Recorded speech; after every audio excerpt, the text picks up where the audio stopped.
Executive Director of the American Bar Association, and I'm responsible for the association's global programs, which means the Rule of Law Initiative, the Center for Human Rights, and then the UN relationship. It's an honor to have been invited here. I thank all of the sponsors and organizers, and the Jackson Center. It's a pleasure to have been here. It's been a very enjoyable and productive 2.5 days, and above all, I'm thankful for the opportunity to have made new friends, many of you in the audience. ABA is proud of our sponsorship. These dialogues have been sponsored for many years and will continue to be sponsored for many more years. And I bring greetings from Betsy Anderson, who many of you know. She is my esteemed and entirely admired predecessor, whose difficult job it is to emulate. As I was preparing for this meeting, I reviewed a number of documents, and the principal documents were Robert Jackson's opening statement at the Nuremberg tribunals. Then I looked at President Obama's valedictory speech in 2016 to the United Nations.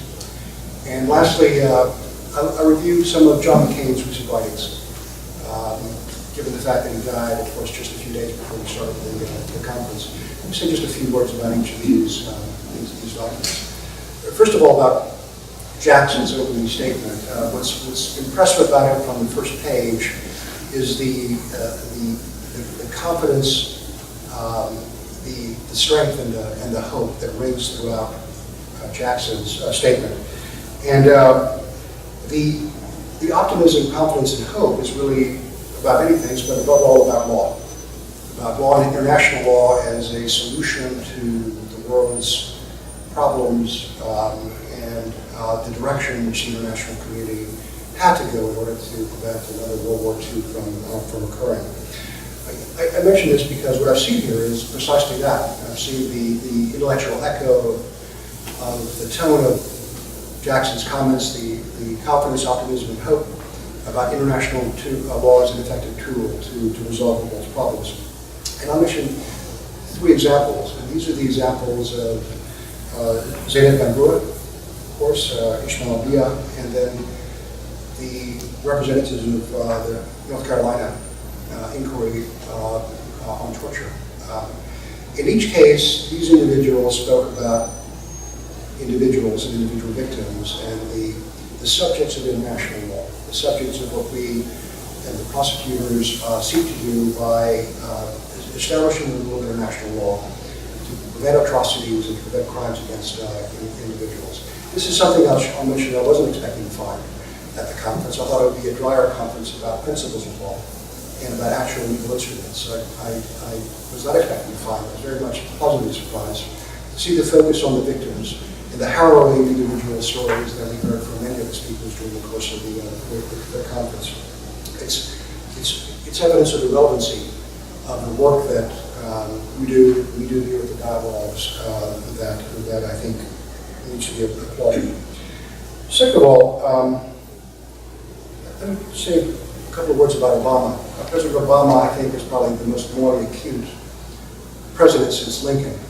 And when you turn to his speeches, you see immaculate and sophisticated articulations of moral principles and legal principles. And if you read the UN address, you'll see that, in fact, it's all of that. Obama may have been less successful, perhaps, in converting his thoughts and beliefs into action, and perhaps leading the American people in the direction that he saw.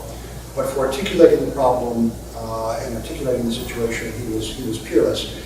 And he said this about the United States and about what the United States had succeeded in doing during his administration and prior administrations, in part. And he said, "We have secured allies. We've acted to protect the vulnerable. We supported human rights and welcomed scrutiny of our own actions. We bound our power to international laws and institutions. When we've made mistakes, we try to acknowledge them." I mention this because this is not at all what the United States is doing any longer. We don't seek to maintain our alliances. We don't seek to protect the vulnerable. We don't express allegiance to international law and seek to expand it. And when we make mistakes, we don't acknowledge them and seek to understand where we went wrong.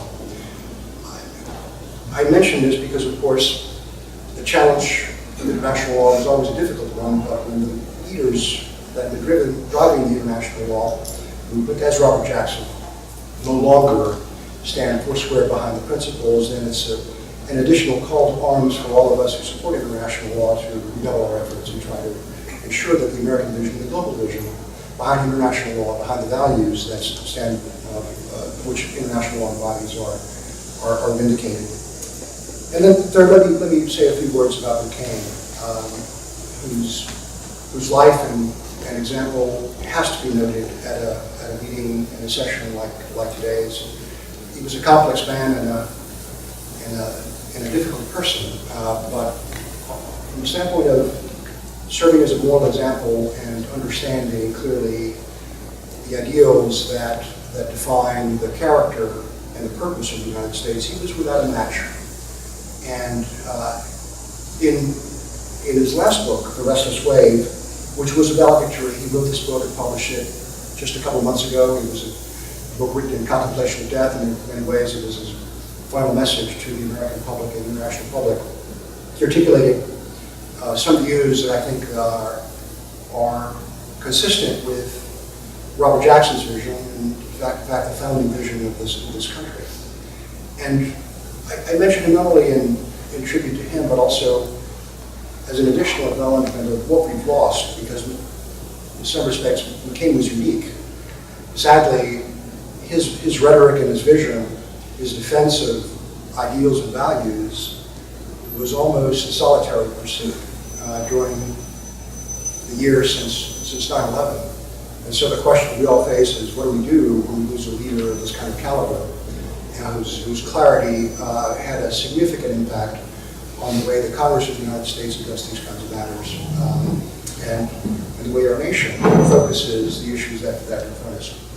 So I'll read a paragraph of his book, but then I'll go straight into the reading of the 11th Chautauqua Declaration and proceed with the signing ceremony. So this is what McCain wrote in the Restless Wave. He says, the moral values and integrity of our nation and the long, difficult, fraught history of our efforts to uphold them at home and abroad are the test of every American generation. We act in this world with respect for our founding conviction that all people have equal dignity in the eyes of God and should be accorded the same respect by the laws and governments of men. This is the most important question history ever asked of us. Answering in the affirmative by our actions is the highest form of patriotism, and we cannot do that without access to the truth. The cruelty of our enemies doesn't absolve us of this duty. This was never about them, and this was about us. End quote. Let me now turn to the 11th Chautauqua Declaration. It reads as follows. In the spirit of humanity and peace, the assembled current and former international prosecutors and their representatives here at the Chautauqua Institution, recognizing the continuing need for justice and the rule of law as the foundation of international peace and security, and cognizant of the legacy of all those who preceded us at Nuremberg and elsewhere, commend Allison K. Son and Christina Calver, leaders of the North Carolina Stop Torture Now, as the 10th recipients of the Joshua Heinz Humanitarian Award for their important and impressive service to humanity. Note with sadness the passing of Kofi Annan and the Right Honorable Sir Desmond de Silva, QC, and commend their long-term service to international peace and security. Note with great concern the use of the Security Council veto to block appropriate responses to atrocity crimes and obstruct the efforts to provide justice to victims. Welcome and commend the innovative approaches by national and international bodies to coordinated efforts to provide access to justice for victims of atrocity crimes. Commend the international community for creating the International Impartial Independent Mechanism for Syria. Note the right of all members of the global community to be protected and the obligation of all states to protect all victims of atrocity crimes and provide access to justice at both the national and international level. Commend the important contributions of the International Criminal Tribunal of the former Yugoslavia, which ceased its operations on December 31, 2017, to international criminal justice and the development of international criminal law. Note the ongoing work of the extraordinary chambers in the courts of Cambodia and the challenges it continues to face. Recall the importance of the 20th anniversary of the adoption of the Rome Statute and the International Criminal Court in the fight against impunity for atrocity crimes and the strengthening of a rules-based global order. Note the importance of supporting the continuing legal obligation of the international courts and tribunals as they enter into the residual phase. And note, regret the failure of some states to address past and ongoing violations of international and national law. Now to solemnly declare and call upon the international community to keep the spirit of the Nuremberg principles alive by ratifying and joining the International Criminal Court family of nations with the ultimate goal of achieving universality, ensuring that all states parties to the Rome Statute fully support and cooperate with the International Criminal Court and fully comply with their statutory obligations, including through the provision of adequate resources in the timely arrest and surrender of suspects against whom arrest warrants have been issued, supporting grassroots efforts which contribute significantly to the fight against impunity and provide redress to victims of atrocity, fully funding mechanisms that are carrying out the continuing legal obligation of the international courts and tribunals until the conclusion of their mandates, and utilizing the work of initiatives such as the International Impartial Independent Mechanism for Syria for domestic prosecutions of atrocity crimes. That is the declaration, and I invite the prosecutors to witness the actual declaration.